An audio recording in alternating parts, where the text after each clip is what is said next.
Ada beberapa teman bertanya sama saya, mana yang lebih penting, persiapan membuka usaha atau persiapan modal?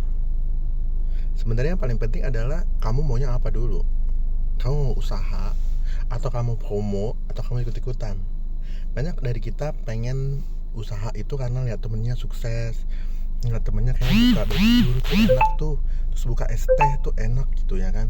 Tapi nggak banyak dari mereka mencari tahu kendala penjualan es teh itu, bagaimana cara jualannya, cocok nggak jualan di situ gitu loh. Mereka pikir mereka buka aja. Seperti yang viral kemarin adalah ice cream ya, ice cream yang sampai di mana-mana, sampai kita bilang itu kayak bersebelahan antara warung Madura dan dia ya kan gitu ya. Kalau pikir-pikir, aku bilang setiap tempat tuh ada berapa kilometer. Sebenarnya franchise itu adalah bisnis yang harus ada aturannya. Nanti ini akan saya bahas di video berikutnya. Kita bahas tadi adalah butuh modal dulu atau persiapan dulu.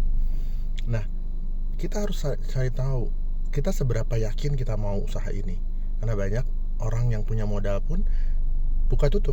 Karena saya punya temen, dia merasa dia punya modal, dia buka hal-hal yang mudah deh, seperti air isi ulang. Bagus nggak? Bagus. Dia buka lama enggak, padahal udah pakai karyawan. Sementara kitanya nggak incas. Kita itu butuh incas, seperti video saya kemarin bilang. Misalkan kamu bekerja Senin sampai Sabtu atau Senin sampai Jumat, kamu hari Minggu atau hari Sabtu bisa incas di situ tuh melihat kendalanya. Yang membuat kita berbeda dengan orang-orang yang pedagang atau usaha-usaha yang benar niat adalah, seperti kita contoh adalah Cindo misalnya. Mereka itu berusaha satu keluarga itu turun tangan, seperti di toko material, di toko alat listrik, apa segala macam. Saya melihat mereka bekerja. Tapi kemarin saya pergi nih ke salah satu toko ATK ya. Ada orang 5 antrian, ada suaminya, ada di istrinya, ada karyawannya 1. Itu adalah yang nunggu di situ ya. Tapi pas ada suara azan, mungkin si suami adalah pergi sholat dulu. Terus yang perempuan, istrinya duduk manis dengan ngecek-ngecek handphonenya, gayanya bos gitu kan. Terus yang kedua ini karyawan ini sampai bolak-balik ngelayanin yang 5 orang ini, termasuk saya gitu.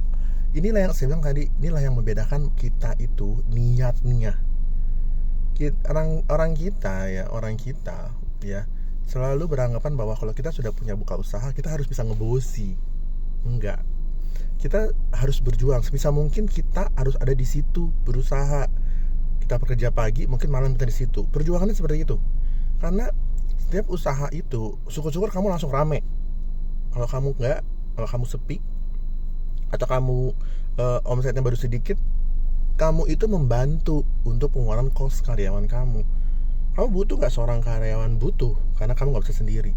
Kan kamu juga ada keperluan, misalnya mau ada bantu ini, ada tolong buat itu, keluar dari toko, kan toko nggak bisa ditutup, karena kalau ditutup kan jelek ya. Kamu harus ada orang yang nunggu. Nah, makanya tadi awal saya bilang adalah mental itu perlu, modal itu perlu, tapi yang perlu adalah kamu tanya dulu kamu seberapa niatnya kamu mau buka usaha. Karena niat kamu itu harus kuat.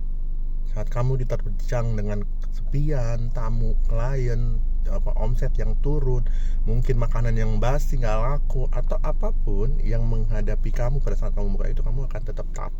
Karena kamu punya niat yang benar-benar gigih. Di dalam bisnis apapun, di dalam perjuangan apapun, di dalam semua orang yang ingin mencapai apapun, itu adalah niat yang besar. Karena niat, setiap orang yang mempunyai niat, dia pasti mempunyai keinginan untuk mencapainya. Beda sama orang yang mempunyai mimpi ya. Nanti akan saya bahas juga di video yang lain. Jadi kalau teman-teman tanya lagi, yang paling penting adalah mental, persiapan atau modal. Saya bilang mentalnya dulu disiapin.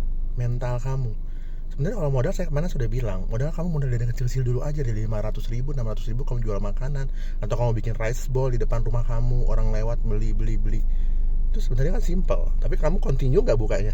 Jangan kamu bilang Sabtu Minggu kamu tutup, atau minggu ini kamu buka, minggu depan kamu tutup. Enggak. Saya pernah kayak gitu, udah jalan. Saya pernah buka rice bowl tiap pagi, karena saya percaya kepada karyawan, akhirnya tutup.